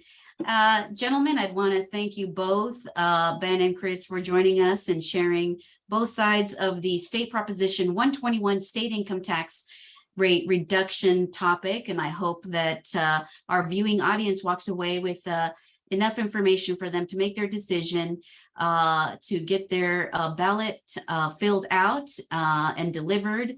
I believe voting day falls this year on Tuesday, November 8th. So remember, as ballots get dropped off in the mail here within the next few days, to fill out those ballots and get them delivered in the nearest ballot drop box. Up next, They do have a closing statement for 2 minutes. I'm sorry. Thank you, Jane, for reminding me. It looks like we do have time to allow for both gentlemen. Are you still with us? Let's start, since we gave, let's see, we gave Ben, I believe, the opportunity to start first. So we will give Chris the opportunity to start first with closing statements. You have 2 minutes to do your closing statement, Chris, starting now. All right. Well, again, really wonderful to be with everybody this morning. It's great to have this discussion and a chance to speak directly with the INC and the RNOs that play such an important role in Denver and making sure our neighborhoods are strong and prospering. And I think that's really the decision we're making with Proposition 121 is, do we want a strong and prosperous state where working class families have a chance to get great education for their children, where they can send them to great universities around the state to get higher degrees and training so they can get great jobs? And that's what 121 really imperils. We are already behind when it comes to funding education in the state. We are behind when it comes to paying our state employees adequate salaries. And 121 is only going to make that worse. It's going to have a deep impact on the state budget over time. It's going to be about $500 million of impact as we get into later parts of the 2020s. And that is unfortunately going to drive some significant cuts in areas of the budget that we really value and need for Colorado to thrive. And that's why I asked you to reject this. I also asked you to reject this because it's really a tax cut designed for the most wealthy Coloradans. They're the ones who will get thousands of dollars in benefit. The average working family is maybe going to get $50, $60, $70. But of course, they're going to lose way more than that in the services that they're getting from the state, because tuition costs will go up at higher ed institutions that will more than offset any small savings they're going to get in an individual paycheck. So I think the case is clear. We should reject 121. We should stop these permanent cuts that are going to be very regressive and hurt services in the state. And with that, I urge you to vote no on Proposition 121. Thank you. And now, Ben, you have 2 minutes for your closing statement. Thank you. Yeah, thank you again, INC and everybody for being on this. I mean, you know, it's so important that people are involved and paying attention to these issues. And however you vote on this and others, I think it's just great that you guys are doing this, that you guys are paying attention to the issues, informing yourself. And I appreciate you having me here to help do that for you. You know, Proposition 121, at the end of the day, it's a fair, equal tax cut for all Coloradans, right? We have one single flat rate. I think Coloradans are smart enough to understand that if there's a same single flat rate for everybody, if you cut that rate, then everybody is getting the exact same tax cut. Yes, it is true that if somebody pays 10 times more in taxes than me, then their break will be 10 times larger than mine. So if my break is $10 and someone paid 100 times more in taxes than me, their break might be $1,000. But it's fair, it's equal. It would give Coloradans a break at a time they need it. At the end of the day, whether you're getting $100 or $200 or $50, that's more money in your pocket that you get to spend in the way that's best for your family at a time when we have record inflation. Look, inflation's up 18% since the start of the pandemic in Colorado, right? Most of that has hit since the beginning of last year. Colorado's budget's up, I'm sorry, inflation's up 19%. Colorado's budget's up 18%. So it's about kept up with inflation. And that's before Colorado's even gotten their inflation adjustment. Colorado gets an automatic inflation adjustment required by law, but it has a lag. Once they get that inflation adjustment, their budget's going to be up, their revenues are going to be up 30% since before the pandemic. They're getting that inflation. Coloradans don't get that. Wages are only up 11% since before the pandemic. I mean, Coloradans need this lifeline. And you know, I think now's the time to do it. If at some point in the future, this tiny little cut, this 0.15% cut actually does affect the state budget, the legislature can always put tax increases on the ballot, come back to Coloradans, make their case and say, hey, look, we need a little bit of extra money, change the tax rate again. They've done it in the past. Coloradans have approved so many tax increases in the past when the legislature just comes and asks our permission. Fine. Thank you both, Chris and Ben, for speaking on State Proposition 121, state income tax rate reduction. And now we're moving on to the last and final item on our agenda, which is Initiated Ordinance 307, Denver Deserves Sidewalks. Initiative Ordinance 307 proposes to charge property owners a fee for the construction and maintenance of sidewalks citywide. The fee would be based on how much sidewalk is on their property and would vary based on the type of adjacent street. Jonathan Pira will present arguments for the ordinance and Denver City Councilman Flynn against. And so if I can have Jonathan Pira first wave so that our audience can see. Hi, Jonathan. Jonathan is a resident of West Colfax in Denver's District 3. He serves as co-chair of the Department of Transportation and Infrastructure Advisory Board, as well as an appointee to the Mayor's Pedestrian Advisory Committee in his neighborhood. He chairs the Land Use Committee for the West Colfax Association of Neighbors. Also with us, Councilman Kevin Flynn, if you could wave, there you are. Thank you. He is an elected city councilman member for District 2 in Southwest Denver, where he has lived for 40 years. He came to Denver as a reporter for the Rocky Mountain News, where he mostly covered City Hall, as well as major construction and infrastructure projects, including DIA, Coors Field, Mile High Stadium, Pepsi Center, RTD Fast Tracks, and CDOT T-Rex. When the news shut down in 2009, he became communications manager for RTD's $2.2 billion Eagle project to build 3 of the commuter rail lines, including the airport train. He was elected to the city council in 2015 and re-elected in 2019. And so to our virtual viewing audience, as you listen to the opening presentations, please remember, you may submit questions. Those of us in the Zoom, you may submit your questions in the chat, and I could read those out loud to our 2 presenters. So speaking first on Initiated Ordinance 307 is Jonathan Pira. Jonathan, you have 2 minutes to present your side. Thank you. Great. Good morning. I want to start by thanking you all for being here this morning, and we'll also apologize if you hear my baby in the background. We'll try to keep her quiet. Starting by saying any Denver resident can tell you our sidewalks are in disrepair. Nearly half of Denver streets have missing or substandard sidewalks, with most of those in low-income neighborhoods. When these sidewalks are missing, too narrow, or in bad repair, it's often difficult, if not impossible, for people with disabilities and older adults to move around our city. This can effectively trap them in their homes. Under our current policies, property owners are responsible for the full cost of sidewalk repairs whenever they're inspected. We expect each owner to arrange, contract, and pay for the sidewalks in front of their homes. As our Denver auditor assessed as recently as 2020, this unfairly and inconsistently burdens owners with sudden surprise bills in the thousands or even tens of thousands of dollars. Worse, Denver's current policy has no recourse for those on lower fixed incomes who must pay those high bills immediately. There are no discounts and no flexible payment plans, no matter your ability to pay today. Now, to be clear, Denver currently does not have an actively funded and managed comprehensive sidewalk plan. So when the campaign says it will take over 400 years to create a complete sidewalk network, it's admittedly a little bit facetious. It would actually be infinity years because we don't have a plan to do it at all. Over 400 years is just an estimate of what it would take if we did have a plan and maintained current funding levels, which we don't. Under current policies, most of that funding for that 400-year plan would originate from residents of the low-income neighborhoods where unsafe streets exist today, the residents who can least afford surprise construction bills. Publicly 15 funding seconds. this will make our city more equitable, fair, and safe for all. The many organizations that endorse this measure have been fighting for nearly 2 decades for this funding, yet no mayor or council has offered a proposal to do this.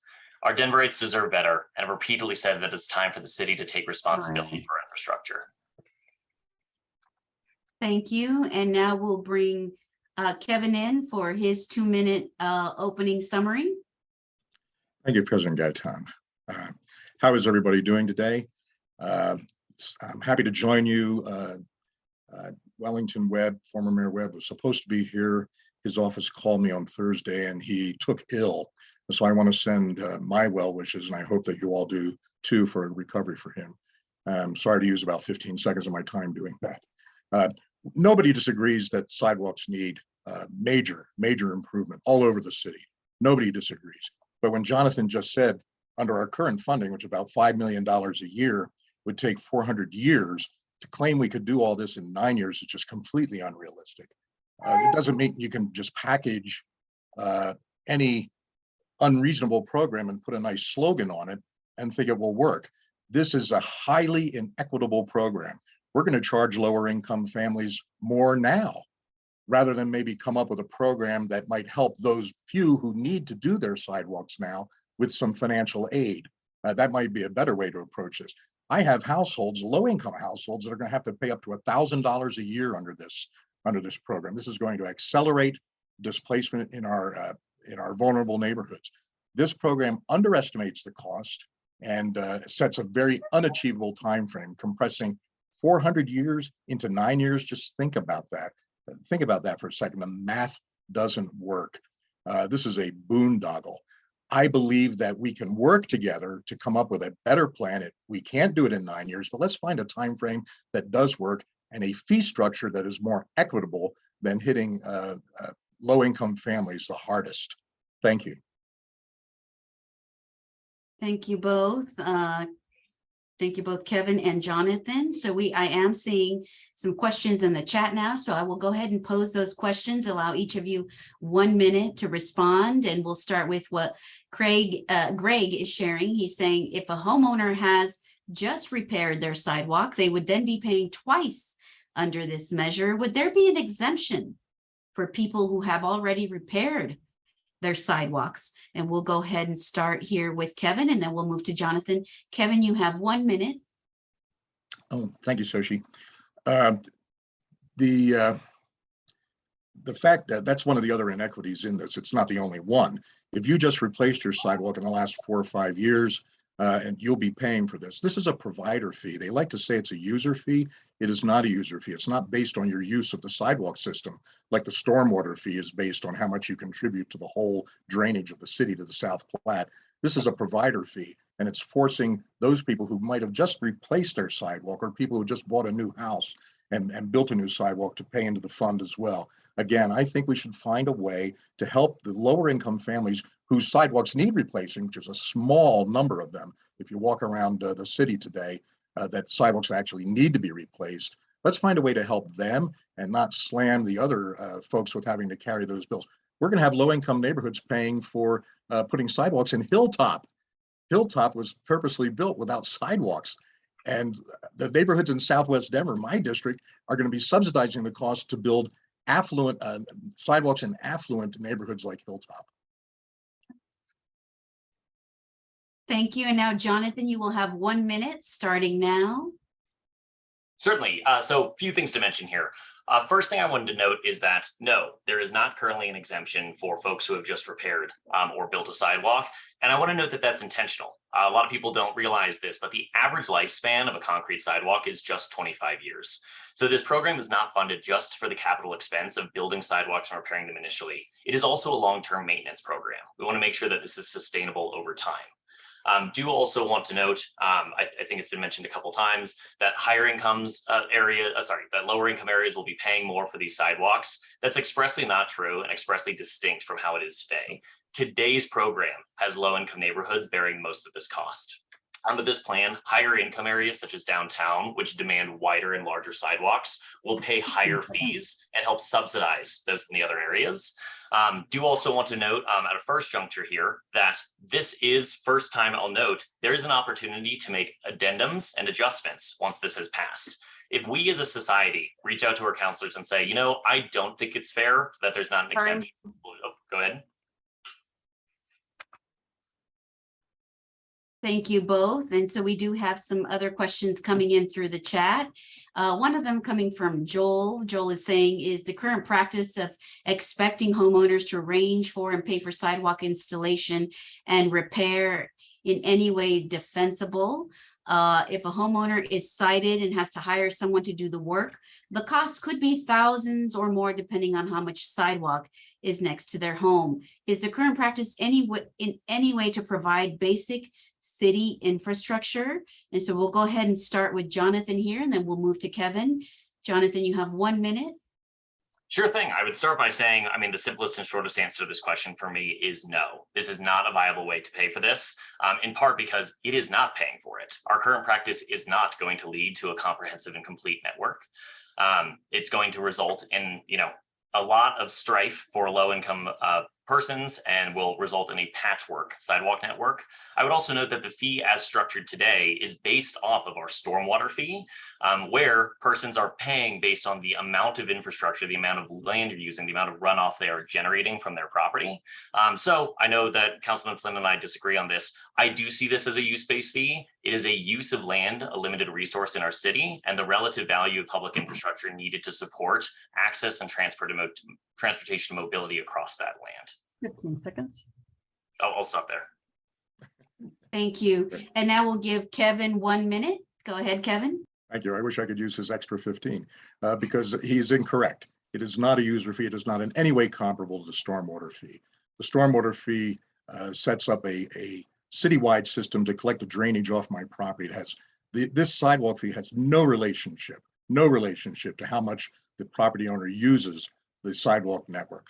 To answer Joel's question, yes, it's indefensible if this is the answer you want to have, but it is defensible if we can come up with some other way to assist lower income households in repairing their sidewalks. I think it's utter nonsense to say the average lifespan of a concrete sidewalk is 25 years. My sidewalk is over 40 years old. Sidewalks in Marlee, built in the late 40s, many of them are in perfect condition still.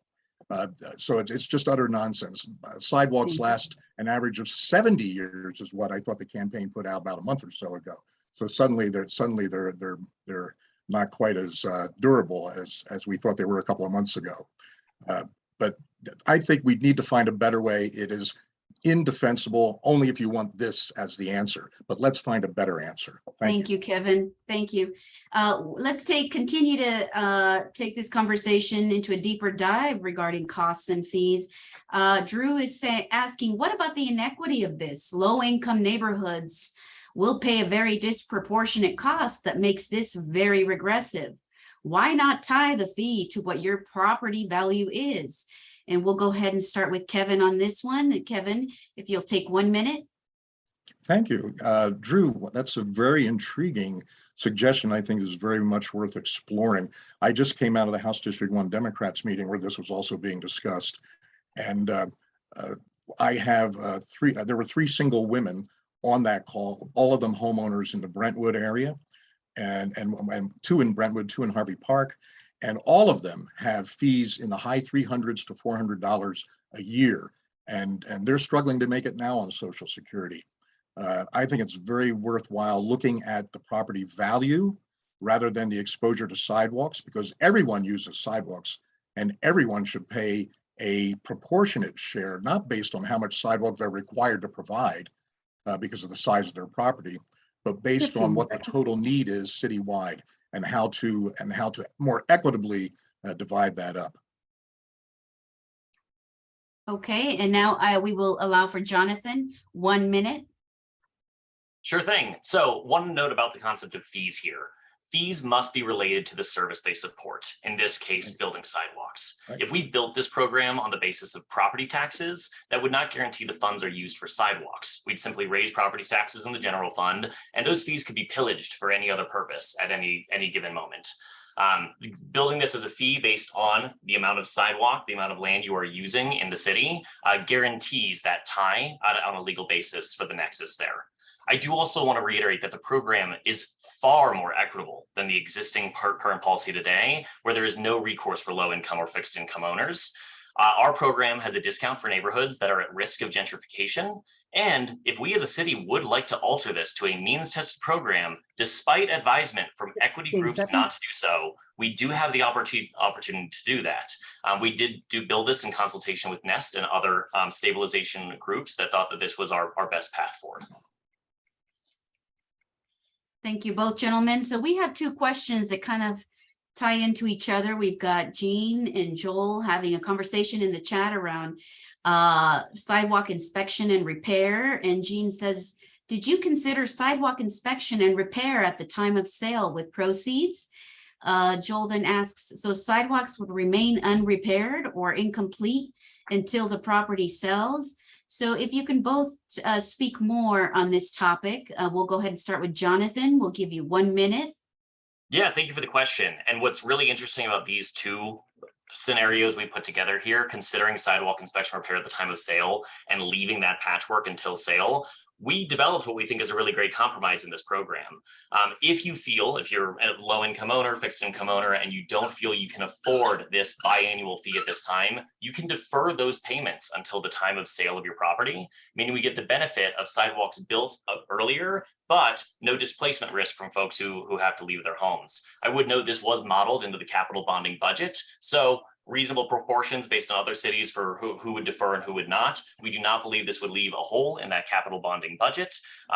So we do have flexibility and flexible payment plans that the current program does not allow for. Right now, you would need to pay your full multi-$1,000 bill the moment you're inspected. Our program would allow a sidewalk to be built and paid for when possible out of the equity of a home. Thank you. And now, Kevin, please take 1 minute. Sure, thank you, Xochitl. That demonstrates another problem with this plan, what Jonathan just pointed out. Homeowners can defer their payment of the fee until they sell the property or until it transfers. That could be many, many years. That shoots a huge hole into their financing plan. We have not yet seen the engineering, construction, or financing estimates that the Denver Deserves Sidewalks use to put this 9-year, $850 million program together. What I know from my experience covering construction and from overseeing some of the projects in my own district, this is not enough money and not enough time to accomplish this. Furthermore, the fee break in Nest neighborhoods is highly inequitable because it gives a 20% discount to affluent neighborhoods that have caused the gentrification that made it a Nest neighborhood in the first place, while homeowners in my district, my low-income homeowners, have to pay 100%. That is hugely inequitable, and it's not addressed in this plan. In fact, it establishes an inequity, it institutionalizes it. So the deferral shoots a huge hole in the financing. Thank you. I'm glad I'm on gallery view. I can see you. Okay, thank you both.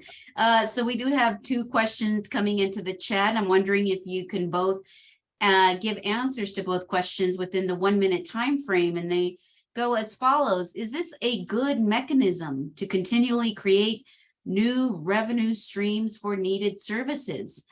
Does the proposal allow for acquisition to construct sidewalks? And so we'll go ahead and start with Kevin this time. Kevin, can you take 1 minute? Certainly. Drew asked that question. Very good questions, Drew. Thank you. In many cases, I would say, yes, it is a good mechanism to create a new revenue stream. If we're going to create a reasonable program, I think to do all sidewalks citywide, I do think we need a new mechanism. Jonathan is incorrect when he said that if this became a property tax based on your value, it would just disappear into the general fund. We have numerous, if you look at your property tax bill, there are numerous dedicated mill levies for services for developmentally disabled people. There are a dedicated mill levy for affordable housing fund, and they are kept in separate funds and spent only on those purposes. So that's an idea worth exploring. And Drew, I do believe that it is a reasonable mechanism to create a new funding mechanism. In fact, it's one of the ways to ensure that it's done. This doesn't do it. Thank you. Thank you. Jonathan, 1 minute. Yes, do want to note a quick response there. Mill levies on property tax can still be rated for other purposes, and rather importantly, unlike fees, cannot be bonded against, which would significantly slow this program.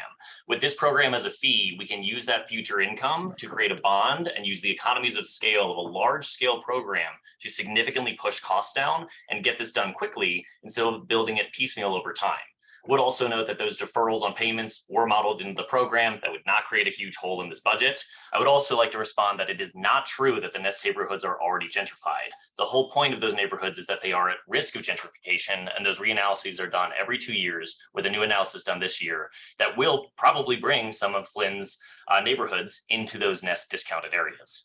Do finally want to note that the proposal does allow for acquisition to construct sidewalks. 10% of our sidewalks are missing, and although the city owns row in front of most of those properties, some portion of those will require row acquisition in one way or another. I would finally agree that this is a good mechanism to continually create new revenue streams, tying the purpose to the fee into the future. Jane, do we have time for one more question? No, we're within 15 seconds of the end of that period, so I think it's time for final discussion. Thank you. Great. Thank you for letting me know.